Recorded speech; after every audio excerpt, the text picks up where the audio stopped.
Well, good morning. Good morning. And welcome to Wellspring. And good morning to those of you on Zoom as well. We're very happy that you've joined us today. My name is Edward Burrowbaugh, and I'm part of your August 9th, wow, Sunday service team. It has been a wonderful morning, hasn't it? Yes. And it almost feels like fall is kind of peeking over the edge, yeah. Isn't it great? All right, well, first we have a few announcements. And so, as most of you remember, we have early birds Sunday mornings at 9:30, and that is on Zoom, and we do have a small contingency of us here in the social hall. So you can join us on Zoom or come here in person. And the link is in the weekly email and on the website. You go to the website and click on the second link. It's very clearly labeled Early Birds. The first one is for Sunday service. Anyway, it should be easy to do. Upcoming speakers today, we have Reverend Sandhi Scott. Yay. And next week we have Donna Stryker, and then we have Reverend Uki, and then Reverend Pamela Ivancha. So our Thursday evening group continues to meet on Thursday evenings, and we have been doing some videos, people talking. I mean, it's not like a live action video thing as much as it is someone speaking from Gaia right now. And it's usually about a 30-minute video, and then the discussion sometimes ranges from 30 minutes to 45 minutes because it's a lively bunch. We really enjoy that. So you're welcome. If you'd like to join the Thursday evening, you can get a hold of me or Cleona, and we can give you the coordinates on how to get on there. So this Wednesday, the Board of Trustees is meeting. We meet via Zoom at 6 Thursday, and all in the community are welcome to join. If you'd like to join, you can get a hold of me. My phone number and email are in the bulletin and texting. Did you say Thursday at 6? I'm sorry. That's our Thursday evening group. I should have said 7. That's when it is, yeah. I'm sorry. Thank you for correcting that. And and if you want to join, text me or email me. Text would work better, and I can give you all the sign-ups, actually for either Thursday evening or the board meeting.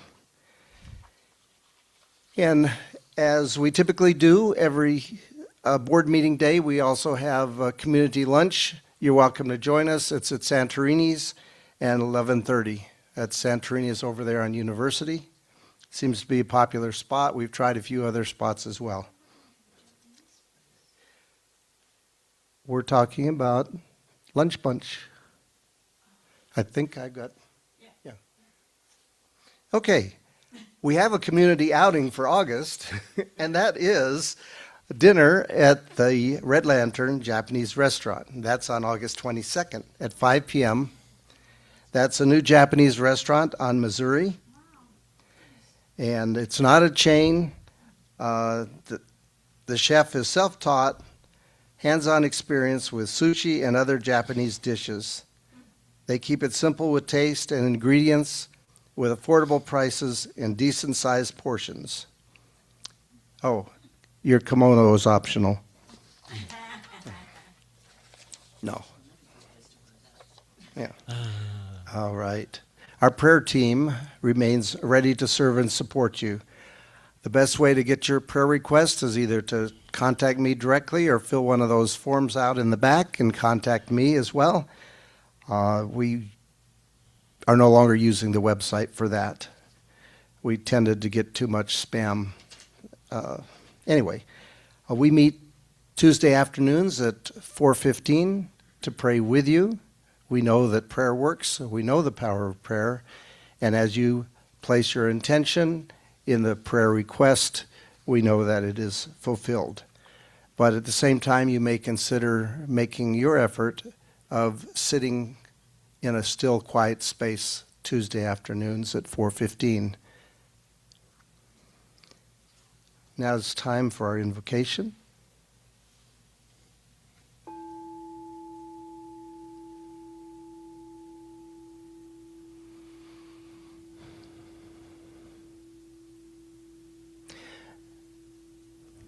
As we feel the hint of the changing of the seasons, we know that the breathing of the earth, the breathing of the universe is all part of the one divine flow. As it breathes in and breathes out, there are many, many cycles. We know that today we're each here because we want to be here. We're each here because some part of us wants to be reminded that we are part of the oneness. We know that in this very room there is Spirit. Spirit is flowing through each and every one of us. And in particular today, we acknowledge and affirm that Spirit is flowing through those who are part of the service, our musicians, our speakers, and even guiding the hands of all those who make this possible. So we just sit in the quiet for 1 second or two and allow that Spirit to flow into us. And we know that we are lifted by it. And so it is. So now, please stand if you are able, and we will sing our song of joy. And just to remind everybody, we sing each verse twice.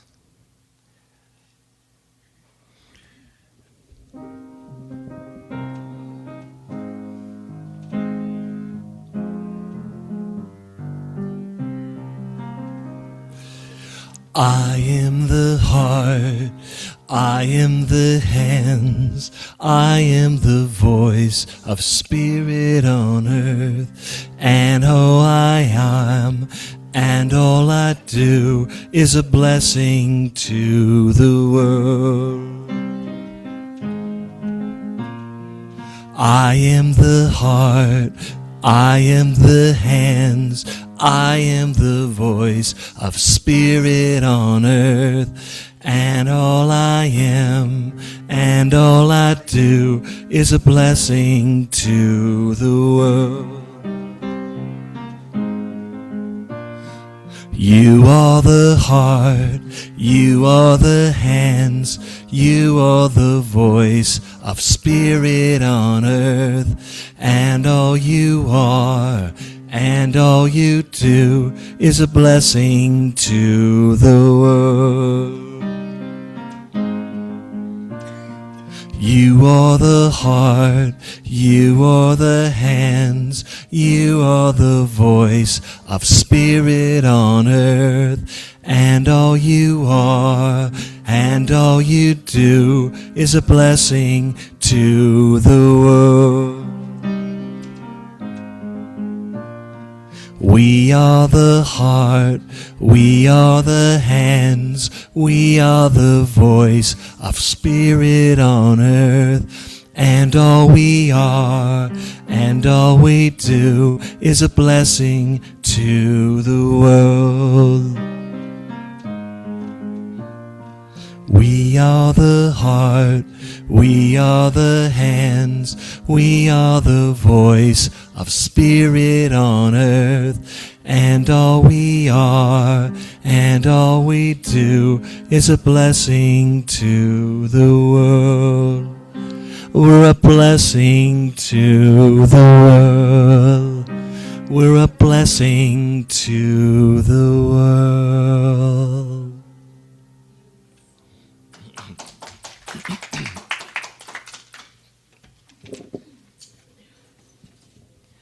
Well, thank you, Jeff, and thanks all of you. That was beautiful. Wonderful. So next, let us read together our vision, mission, and affirmation. And it's also on the handout, just in case I happen to be standing in the way. So first, our vision: to elevate spiritual consciousness in our world. Our mission: to support individual spiritual quests through celebration, study, counsel, loving fellowship, and service.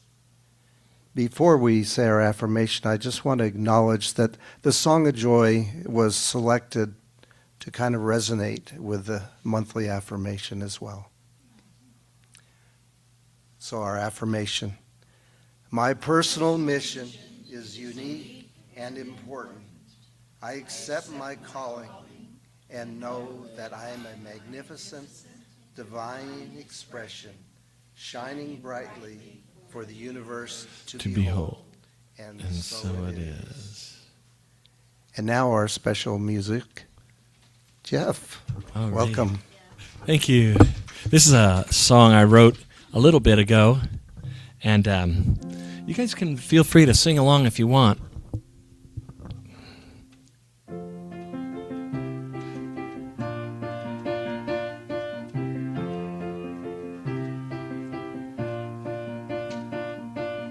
I see the light in you. It's a natural thing to do. I see it shining through, and I see your dreams coming true. When you shine, shine, shine, shine, and I see the love in you. It's a natural thing to do. I see it shining through, and I see your dreams coming true. When you shine, shine, shine, shine, and I see the Christ in you. It's a natural thing to do. I see it shining through, and I see your dreams coming true. When you shine, shine, shine, shine.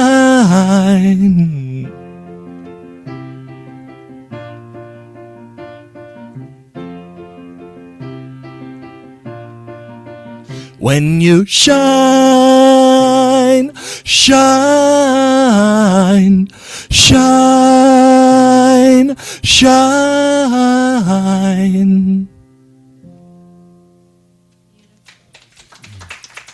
Thank you.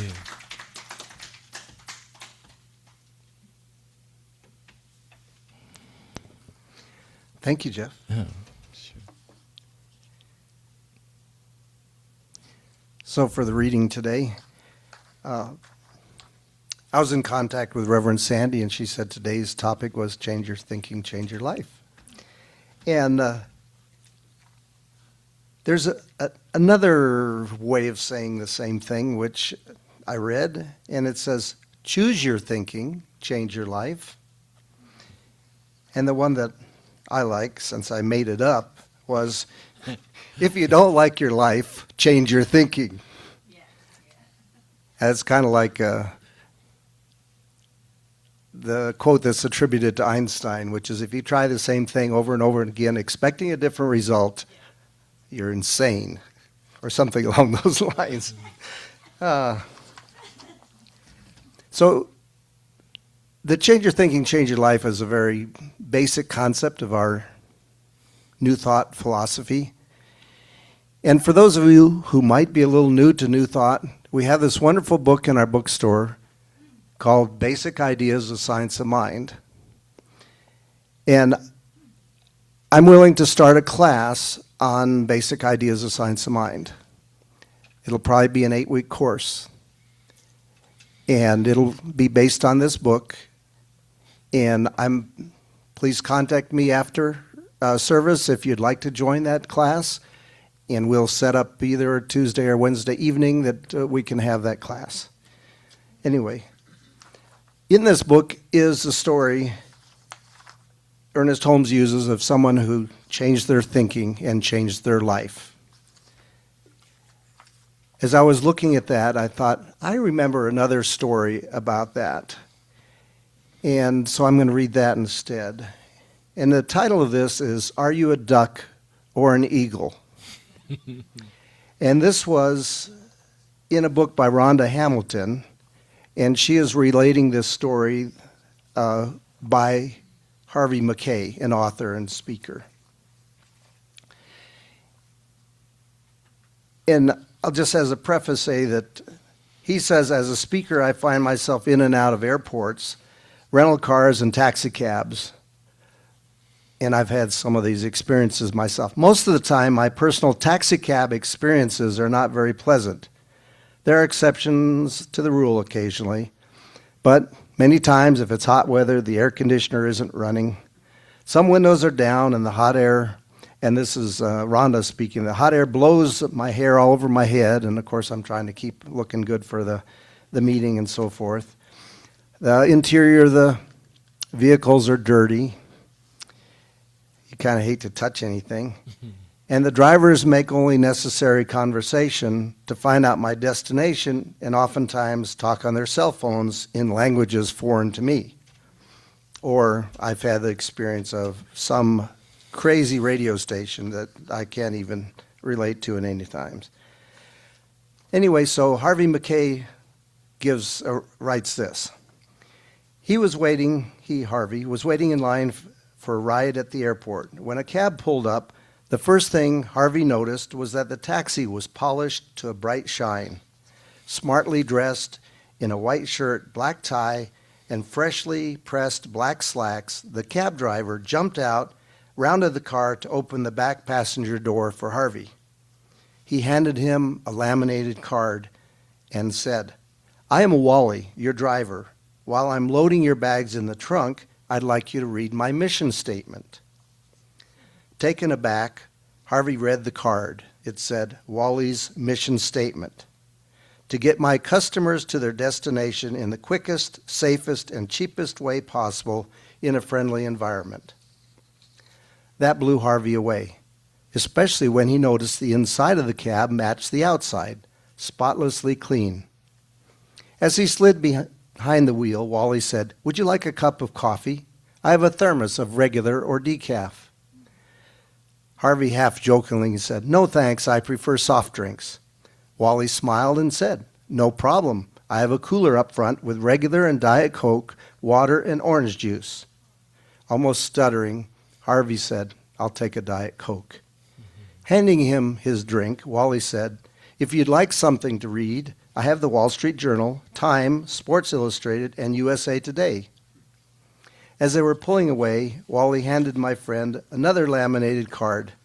These are the stations I get and the kind of music they play. If you'd like to listen to the radio, let me know which station you prefer. And as if that weren't enough, Wally told Harvey that he had the air conditioning on and asked if the temperature was comfortable for him. He then advised Harvey of the best route to his destination for that time of day. He also let him know he'd be happy to chat with him and tell him about some of the sights, or if Harvey preferred, to just leave him with his own thoughts. Harvey was absolutely amazed and asked the driver, Tell me, Wally, have you always served customers like this? Wally smiled into the mirror and said, No, not always. In fact, it's only been in the last 2 years. My first 5 years of driving, I spent most of my time complaining like all the rest of the cabbies do. Then I heard the personal growth guru, Wayne Dyer, on the radio one day. He had written a book called You'll See It When You Believe It. Mr. Dyer said that if you get up in the morning expecting a bad day, you'll rarely disappoint yourself. He said, Stop complaining. Differentiate yourself from the competition. Don't be a duck. Be an eagle. Ducks quack and complain. Eagles soar above the crowd. That hit me right between the eyes, said Wally. Mr. Dyer was really talking about me. I was always quacking and complaining, so I decided to change my attitude and become an eagle. I looked around at the other cabs and their drivers. Their cabs were dirty. Their drivers were unfriendly, and the customers were unhappy. So I decided to make some changes. I put in a few at a time. When my customers responded, well, I did more. I take it that has paid off for you, Harvey said. It sure has. My first year as an eagle, I doubled my income from the previous year. This year, I'll probably quadruple it. You were lucky to get me today. Still the cabbie. I don't sit at cab stands anymore. My customers call me for appointments on my cell phone or leave a message on my answering machine. If I can't pick them up, I get a reliable cabbie friend to do it, and I take a piece of the action. Wally was phenomenal. He was running a limo service out of a yellow cab. Wally, the cab driver, made a different choice. He decided to stop quacking like ducks and start soaring like eagles. And with that, maybe.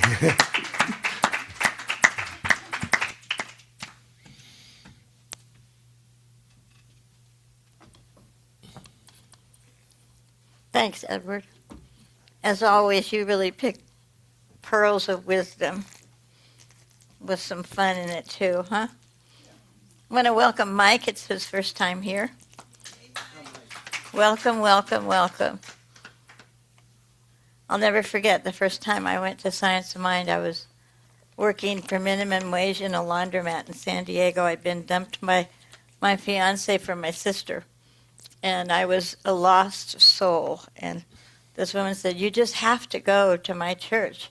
This woman minister, I said, "Oh no, we call her a false prophetess in my born-again Christian church." So then I was doing, I dulled my hair and I wore dull clothes and tried to fit into her Christian life. She was married to a minister. And I was heating up casseroles in my plain little dress. And I saw this article on Terry Cole Whitaker, and I went, I'm going. And I lost my friendship with my friend. We'd gone to boarding school together, really close friends. She says, well, we can't be friends if you go to that church. Isn't that sad? Anyway, good morning, everybody. Good morning. It's wonderful to be here. Thank you so much. I mean, you know how I love the drive here. And I always go, my heart goes pity-pat when I see the Doña Anas. I just love those lacy ladies. And they were in Purple Mountain Majesty, and I sang America the Beautiful to them on the way here. They were going, Okay, so the topic is change your thinking, change your life. Ernest Holmes said it very, very often. I was graced with the presence of his practitioner, the Reverend Dr. Batura Papke, and she was my spiritual mother and my spiritual mentor. And she told some great Ernest Holmes stories, like he'd love to have a big feast after church in his big home. And his energy made dormant trees bloom and animals in distress calm down. And he would sit on the steps in L.A. on this beautiful building that they tore down. But he'd sit on the steps. People would be walking by, even homeless people, all kinds of people, and he'd go, come on in, I'll make you a minister. And he did several times. And then he was well known for the Asilomar retreat. He would wear khaki pants, penny loafers, and flannel shirts. And he took a load of people in his car. They were leaving L.A. for Monterey. And lost my train of thought there. He said, should we take Highway 1 or the freeway? And they go, freeway. And he said, Highway 1 it is. And he picked up a hitchhiker, and the hitchhiker was a minister 4 years later. That's the way he was. He had very electric energy, and he was very enthusiastic. I love that word, enthusiastic, because enthuse means God. So enthusiastic means I'm more infinite energy than my busy monkey mind. There's much more to me than my personality. Thank God. It's not easy living with me, believe me. So he had a radio program, and he would start with, there's a power in the universe and you can use it for good.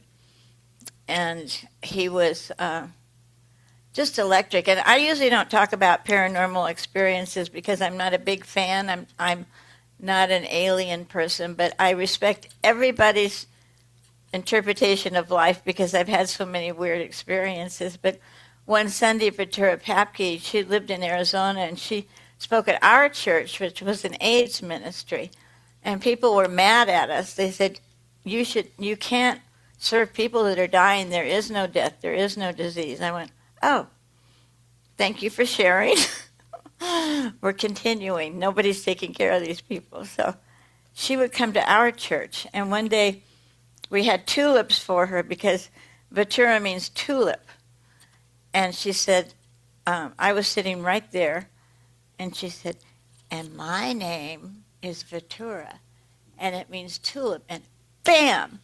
This white light came, and Ernest Holmes was in this hologram. And he said, isn't this wonderful? That's the way he was. So I have this little saying tape. I have a bookcase which is in arm's reach of my bed. And I have this taped up there. Isn't it wonderful? Something marvelous is happening for me now. Let's say that together. Isn't it wonderful? Something marvelous is happening for me now. Once more. Isn't it wonderful? Something marvelous is happening for me right now. I love that because it can be true if I change my thinking. When I wake up, sometimes my hands are on my throat and I'm reviewing horrible things I've done in my past. And I said, I don't need to do that. I really don't. I need to just change my thinking. And I was run by emotions. I don't know about you, but my emotions really ran me. I would just take off with them. The extremes of negativity and positivity. And finally, I love the middle way that Buddha teaches. And I do my best to choose the middle way in the morning and not to get derailed either to the positive or the negative during the day, that I want to stay my course, which is to see through whatever's going on to the truth of the creator of it all.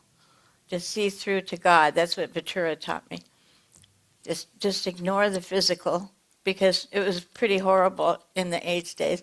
Ignore the physical and see through to the truth of the being and fan that inner. That's me. I made up the phrase, I'm an inner flame fanner.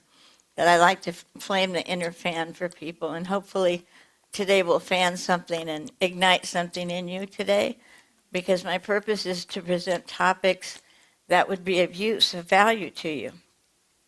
So change your thinking was really a challenge for me. I mean, I was a victim, all alone in a city I didn't know, working in a laundromat. And 4 years later, I was a minister because I changed my thinking.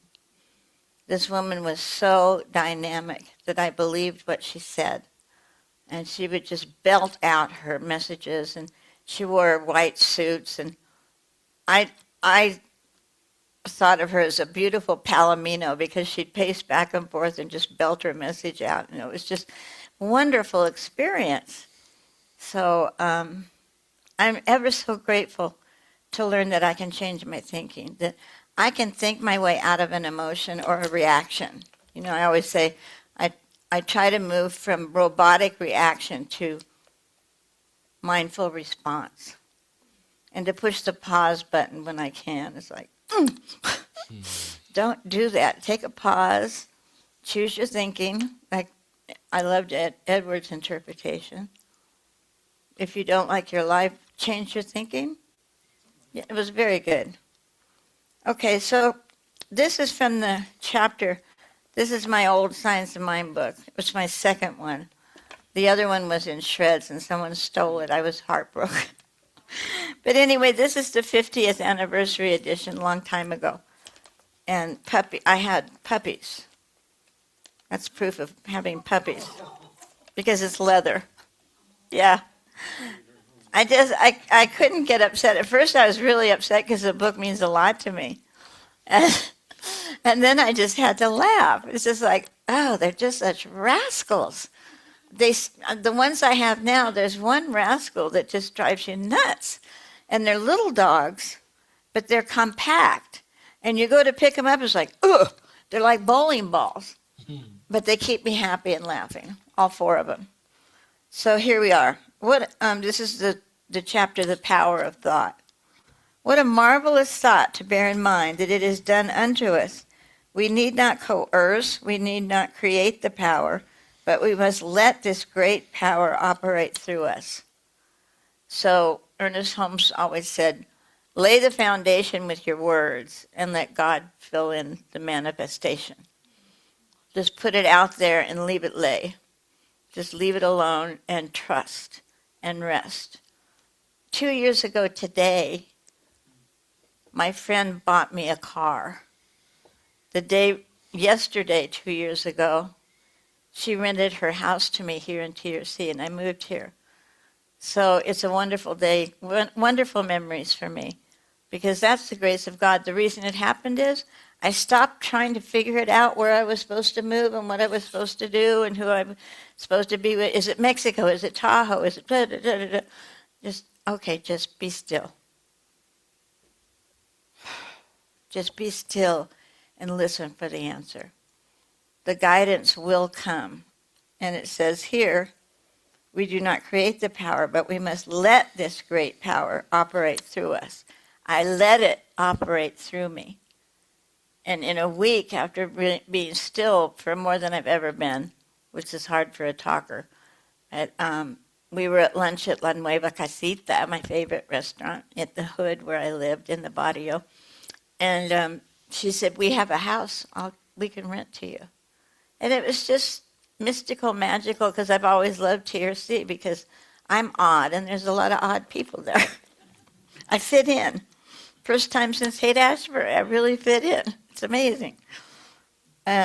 We do not recreate. We do not create. We use the power of the one mind, which creates for us. What we outwardly are and what we are to become depends on what we are thinking, and that's in italics. It depends on what we are thinking. So August is a good time to change my thinking, because I get weary and I'm going, it's almost September. It doesn't work to fast forward, but it works to say, this is August, it's still hot, it happens every year, just like Christmas. How do you want to be with it? Do you want to just fight it? Can you change the weather? I mean, the windstorms and the monsoons are just fantastic. I just love them. The wind whistling and blowing this huge tree in my yard. It's just, well, as Jesus said, spirit is like the wind. You know not from where it came or where it's going. So I believe that it's proof of a spirit greater than I am, because I can't stop my outdoor chairs from falling down. I can't stop the wind. I can't hold the leaves still. And Khalil Gibran says, God waves to us through the leaves in the wind. I love that. So I changed my thinking about the wind, and I love it now.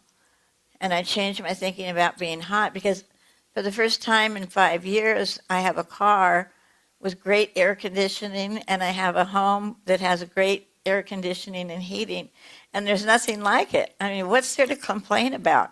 All I have to do is walk in the sun for a few minutes and get in the car, and just instant comfort. And I still walk my dog in the afternoon. He has desert feet. He has very, very thick pads, and he loves to walk, and I can't deny him that joy, because we go up to the BLM 2 blocks from my home, and he runs up the hills and digs holes and goes after, he never catches anything, but he goes after bunnies and lizards. I love lizards, so I take a spray bottle. And sometimes I have to spray myself 4 times because it dries so fast. But it's worth it to hear a dog's pads thumping on a dirt road and so happy.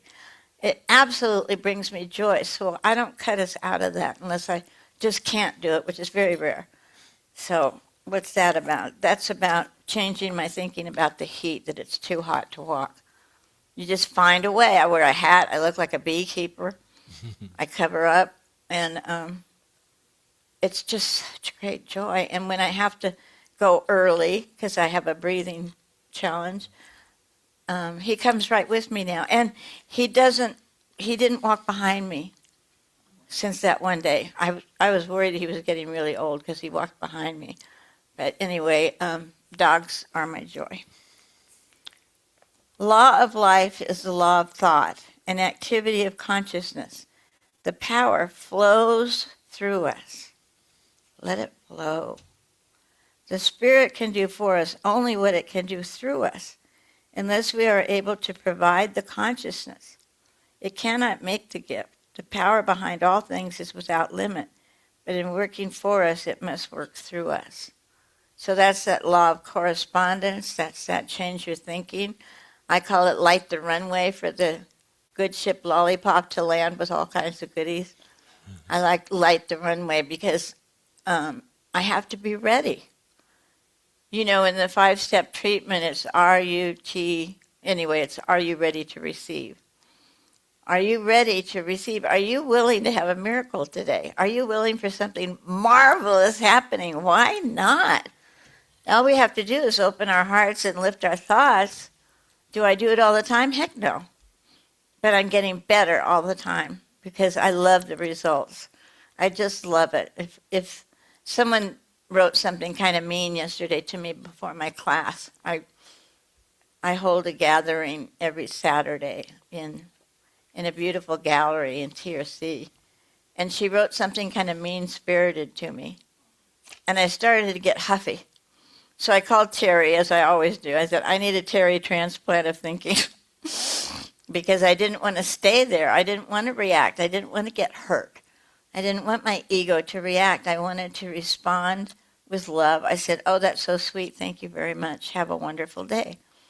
And that is changing my thinking, believe me. It's changing my vocabulary. It's changing my response. It was a response. It wasn't a reaction.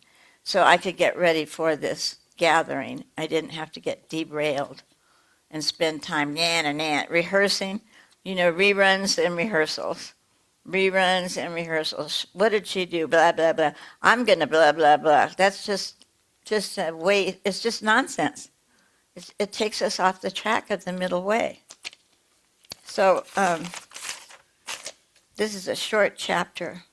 The man who dares to fling his thought out into the universal intelligence with the assurance of one who realizes divine nature and its relation to the universe and dares to claim all there is will find an ever-creative good at hand to aid him. An ever-creative good. Isn't that beautiful? Accessible the moment I'm willing. All I have to do is access a higher frequency of thinking. That's all I have to do is change my thinking. Ernest Holmes put it very simply. He had a lot of simple things to say that were just brilliant. Dares to fling his thought into the universal intelligence with assurance of one who realizes his divine nature and its relation to the universe, and dares to claim all there is, will find an ever-creative good at hand to aid him, to aid us. We could ask for help. It's so interesting to me that people interpret the Bible so differently than I do, because in the book of John, what was I saying? He said, please don't worry about me. I'm going to leave the Holy Comforter. And there's comfort immediately. There's joy immediately. It's innate joy. It's there. It's that freedom from low thought. It's that freedom from reacting. It's that freedom of fast forwarding or doing reruns constantly. It's total freedom. It's just, So, to the soul that knows its own divinity, all else must gravitate. That's the big S. There's a little s, the personality, and the big S, the infinite energy of self. So we're going to talk about obstacles for a moment because I brought you a gift again. It's a little gold Ganesha, and he represents the remover of obstacles. And the obstacles are between our ears, between my ears anyway, whatever your interpretation is.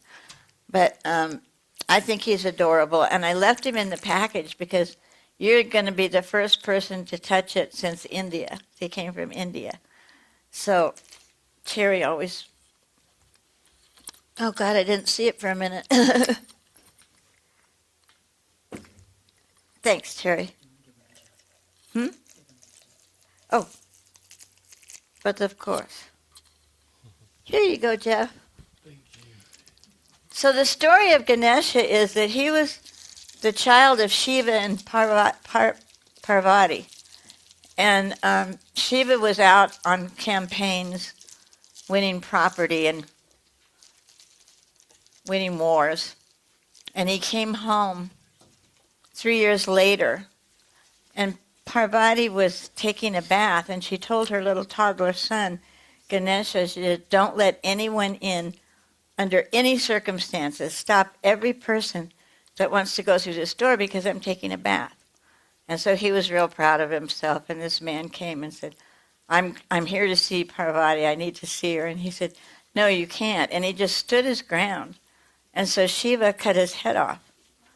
And Parvati said, well, congratulations, you just killed your own son.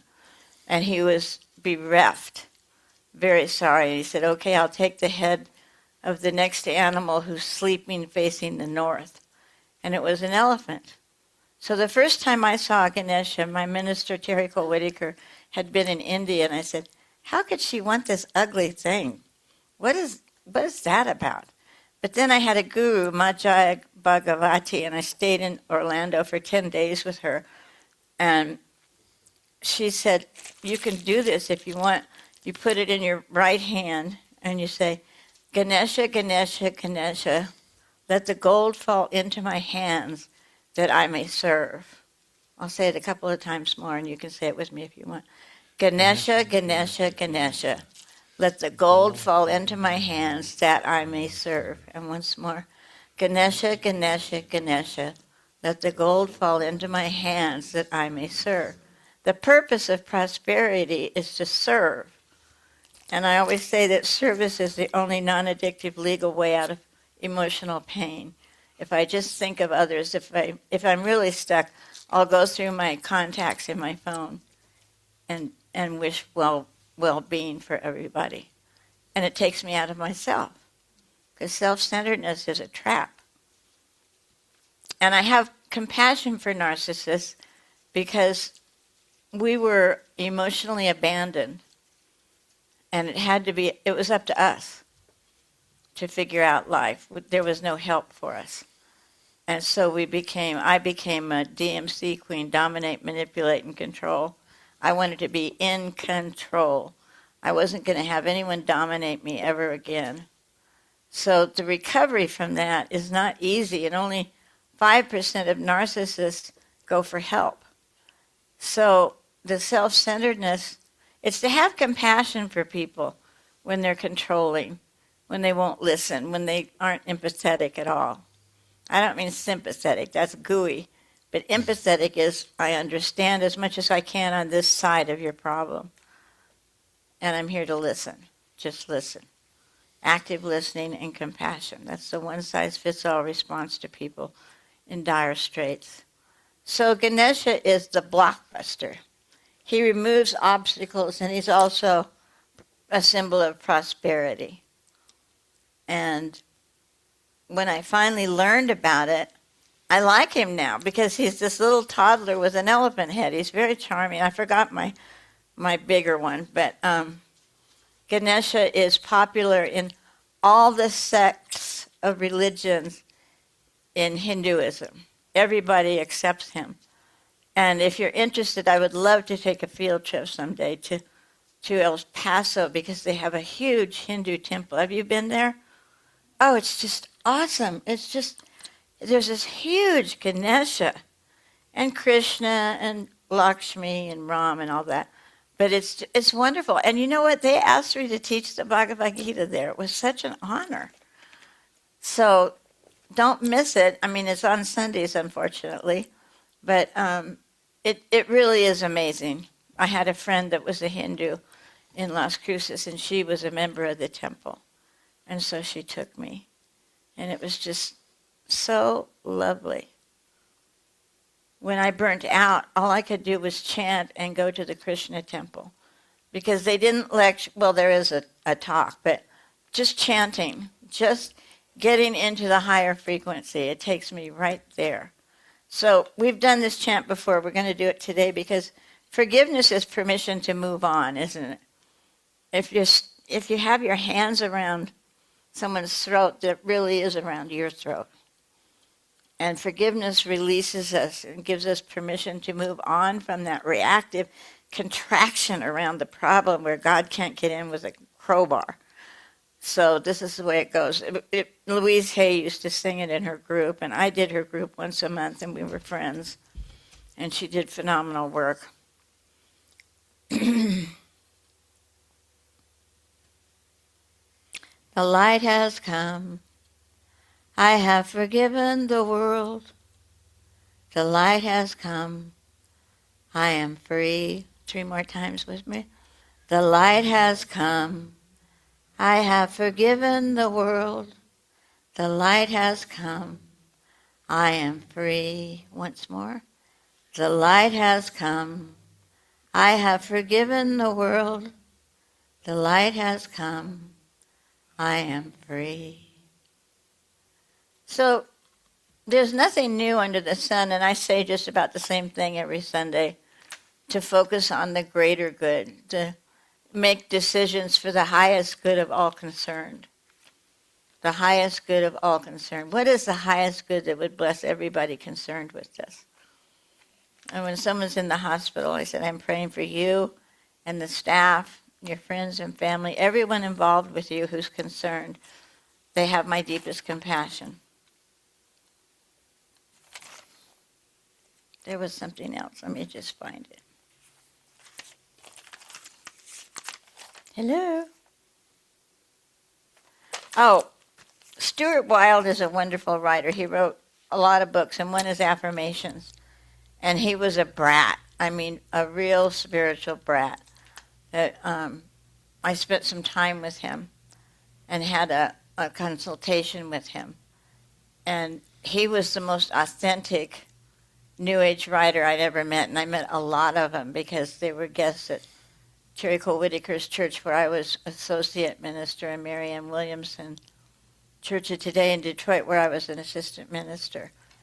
And he would we had a meeting after the riots in LA, and it was Louise Hay, Deepak Chopra, Wayne Dyer, Marilyn Ferguson, John Borisenko, Michael Beckwith, Louise Hay. It was just a group, and we were trying to find a solution to the riots.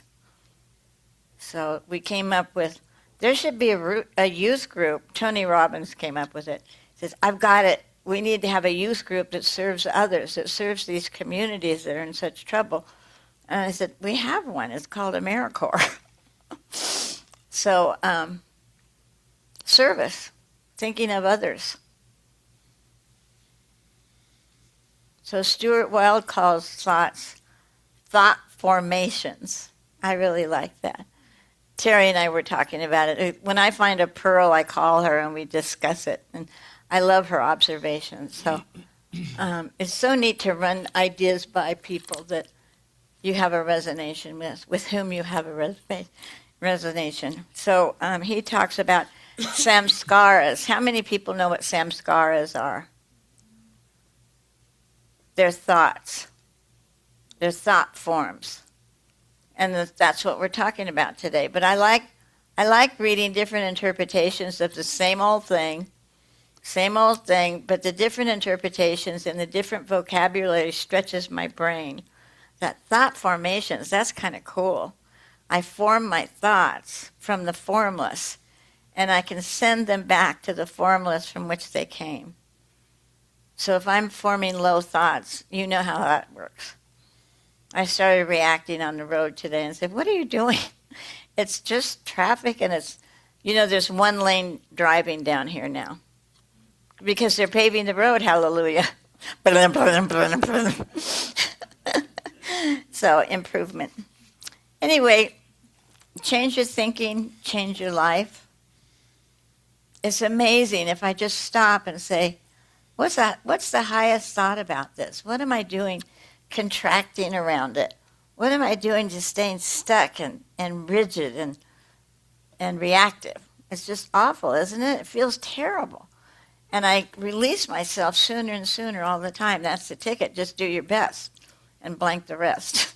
It's a bumper sticker I want to make. Let's be quiet for a moment.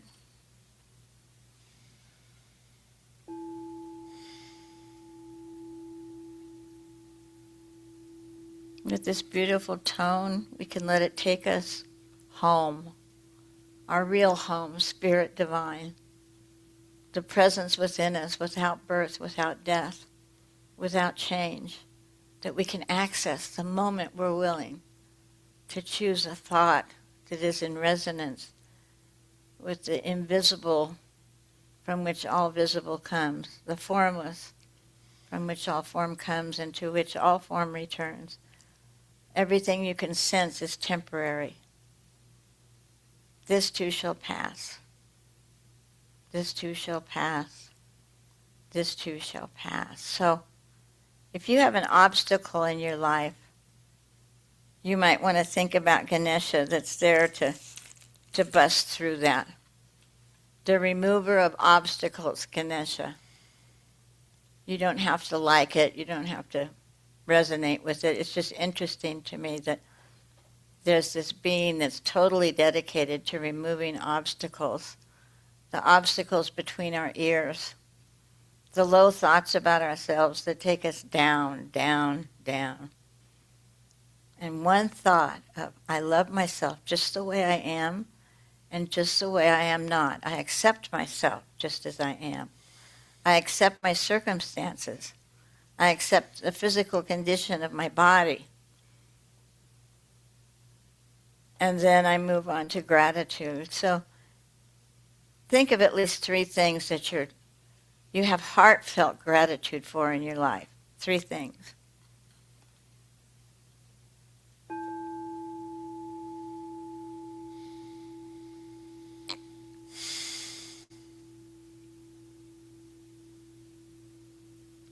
Today I choose an attitude of gratitude. I choose high frequency thinking. I choose to see through to the truth, to the creator of all that is.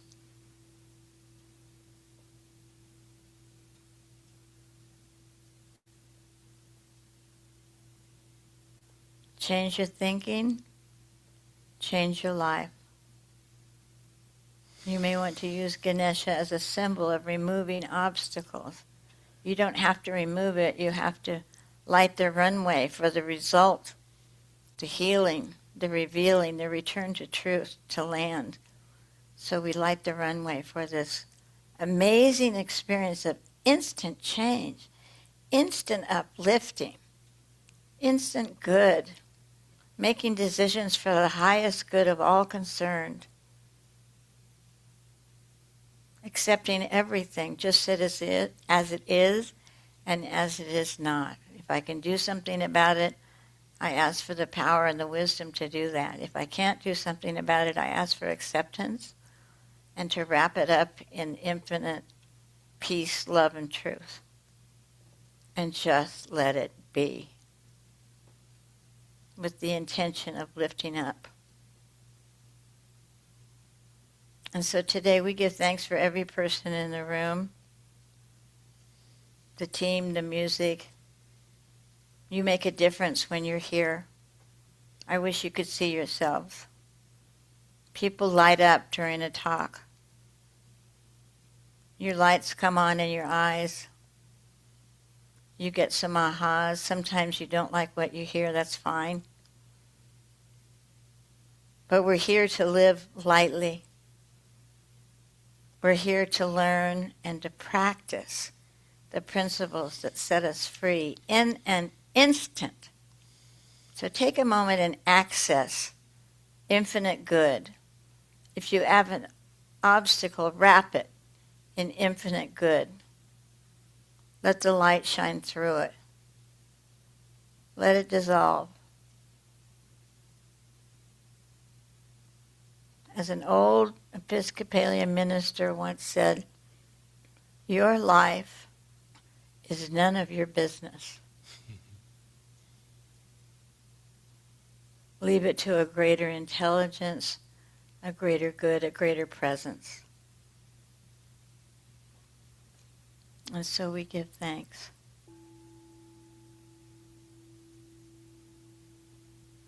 It's such a pleasure to be here. Thank you for listening.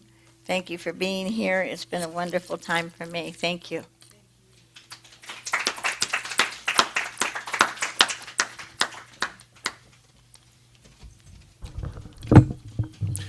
Oh, as usual, that was great, Sandy. Here's a little song inspired by a quote from Rumi. This is called What You Seek is Seeking You.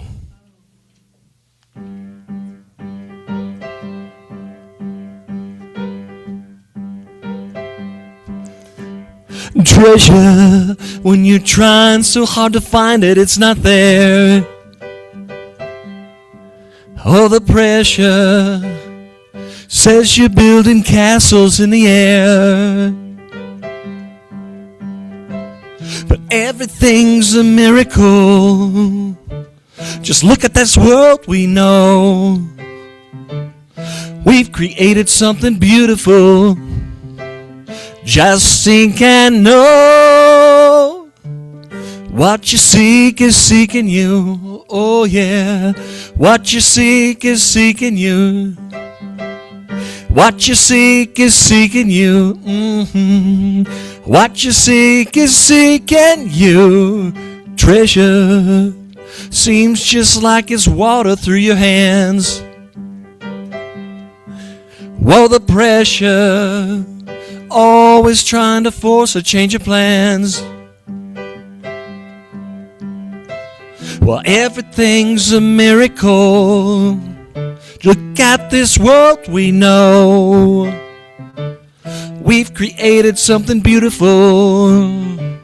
Just think and know. What you seek is seeking you. What you seek is seeking you. Oh yeah. What you seek is seeking you. Mm-hmm. What you seek is seeking you.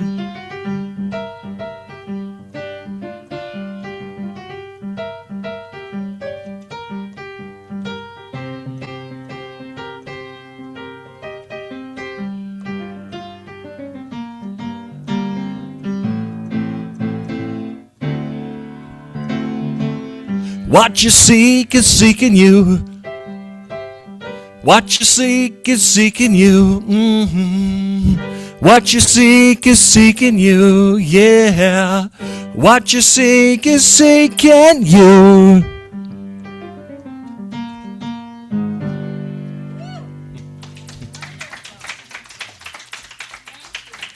Thank you.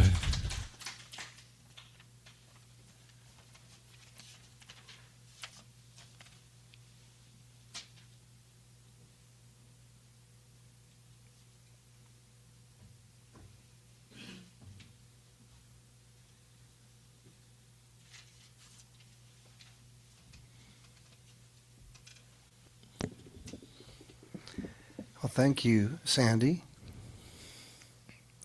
And Jeff as well. Appreciate that. So it's time for our offering. And while the offering is being collected, we can start singing our song, which you all know, I Am So Blessed. I am so blessed. I am so blessed. I am so grateful for all that I have. I am so blessed. I am so blessed. I am so grateful. I am so blessed. I am so blessed. I am so blessed. I am so grateful for all that I have. I am so blessed. I am so blessed. I am so grateful. I am so blessed. So as we acknowledge and receive our virtual and in-person gifts, we give great thanks for the offerings that have already been given and those we will be receiving, because we know that giving and receiving are part of the one flow. We affirm that we are part of that flow. We bless these gifts and know that they are multiplied throughout our community. Thank you, John.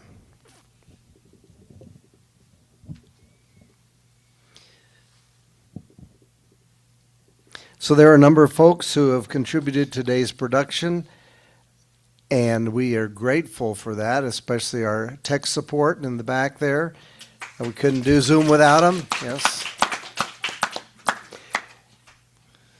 And I want to just mention a special gratitude for Shirley, who is taking care of our rose garden, keeping it so magnificent.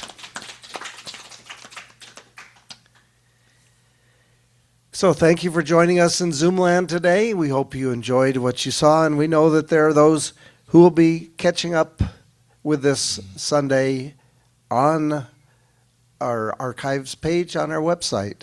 So please, if you missed something, you need to hear it again, just pop on over to our website and go to the archives page, and it'll be there within a few days. Yes? I just want to thank Edward and Yuki and Kamatar and everyone that has put those announcements online. It had results, and my friends loved it, and I really appreciate all the work that it took. Yes, she's referring to our Facebook page, and I think, I don't want to slight anybody, but I had almost nothing to do with it. But it is, yes, it's kind of a joint effort there. And I like those beautiful graphics that Kamatar is putting together, and Uki has been doing a great job managing the website. So, yes, we can do with all the, shall we say, visibility that we can get. Because there's something here at Wellspring that people are looking for. Sometimes they just need to find the right suggestion. So thank you for bringing that up. And anyway, where was I? Yes, we have coffee and conversation over in the social hall. Oh, and we have brownies. Okay, so folks, join us there. And if you're on Zoom and you can't join us, raise a virtual cup of coffee or whatever your preferred drink is, tea perhaps, and know that you are part of us in spirit as well. So please stand if you're able and read with me the benediction, and then followed by our peace song. Spirit in the midst of us is mighty. Joy, peace, and eternal life are our true nature, and flow through us into the world. And so it is. And now join hands for the feast song.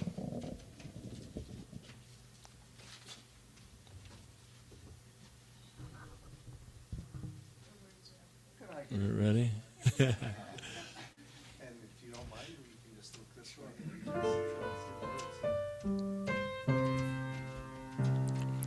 Let there be peace on earth, and let it begin with me. Let there is peace on earth, the peace that was meant to be.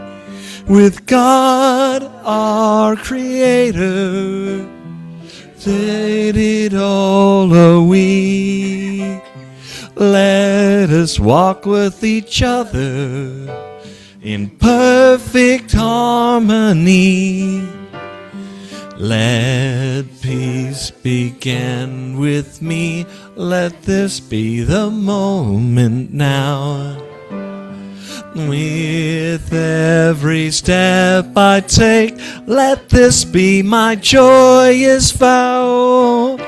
To take each moment and live each moment in peace eternally.